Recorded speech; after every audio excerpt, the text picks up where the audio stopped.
जय श्रीराम, जय श्री गुरुदेव दत्त, जय श्री स्वामी समर्थ.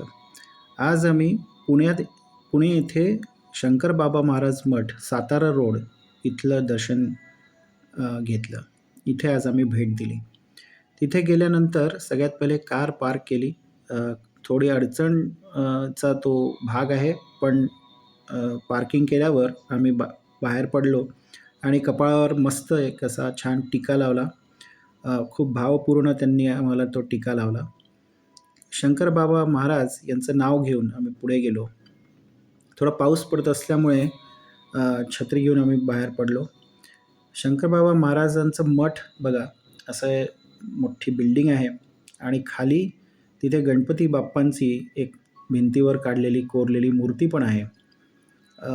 तिथे गेल्यानंतर समोरच्या दारामध्ये आम्ही एक असा फोटो घेतला. श्री सद्गुरू शंकर बाबा महाराज समाधी मठ असं लिहिलेलं आहे. आत गेल्यानंतर बऱ्याच रांगा होत्या. असं वाटलं खूप मोठी रांग असेल, खूप गर्दी असेल. त्यामुळे आत गेलो आणि आपल्या वाहना आणि चपला तिथे एका ठिकाणी सोय आहे, तिथे आम्ही ठेवल्या. ठेवून मग मुख्य प्रवेशाकडे, मुख्य द्वाराकडे आम्ही निघालो. तिथे एक स्तंभ आहे, वडाचं झाड पण आहे. तिथे थोडा एक सेल्फी काढतात लोक. तिथे एक बोर्डही आहे, थोडी माहिती दिलेली आहे. आत जाण्याच्या आधी पाय धुवायचे म्हणून तिथे एक छान सोय केलेली आहे. मला ही खूप आवडली. तिथे असे टाईलमधनं फवारे येतात, जिथे आपण पाय धुवून स्वच्छ करून आत जाऊ शकतो. आत गेल्यानंतर लक्षात आलं की दुपारची वेळ असल्यामुळे फारशी गर्दी नाही आहे, म्हणून आम्ही आत गेलो.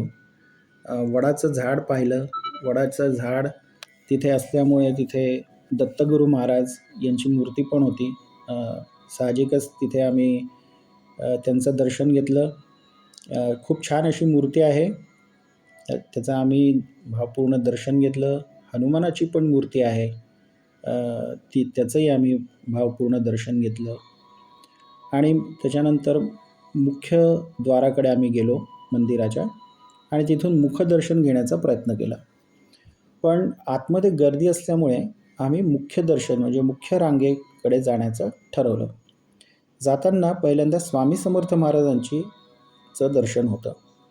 मग त्यांना नमस्कार केला, भावपूर्ण नमस्कार केला, त्यांचं नामस्मरण केलं आणि मुख्य रांगेत जाण्यासाठी आम्ही आत गेलो. मुख्य रांगेत गेल्यावरती लक्षात आलं की गर्दी आहे, पण खूप नाही आहे. म्हणजे 4 ओळी होत्या आणि साधारण 10 ते 15 मिनटात आपल्याला दर्शन होईल असं वाटलं. थोडं आत गेलं की तिथे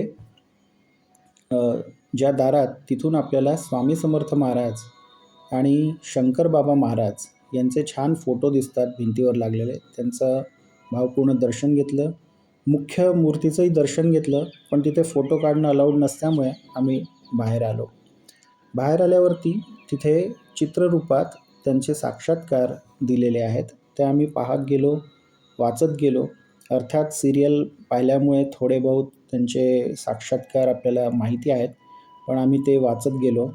खूप मजा आली आणि खूप भावपूर्ण आमचं असं दर्शन झालं. असेच आम्ही देवस्थानं पुण्यातले काही कव्हर करणार आहोत. त्यामुळे या चॅनलला तुम्ही सबस्क्राईब करा, शेअर करा आणि लाईक करा.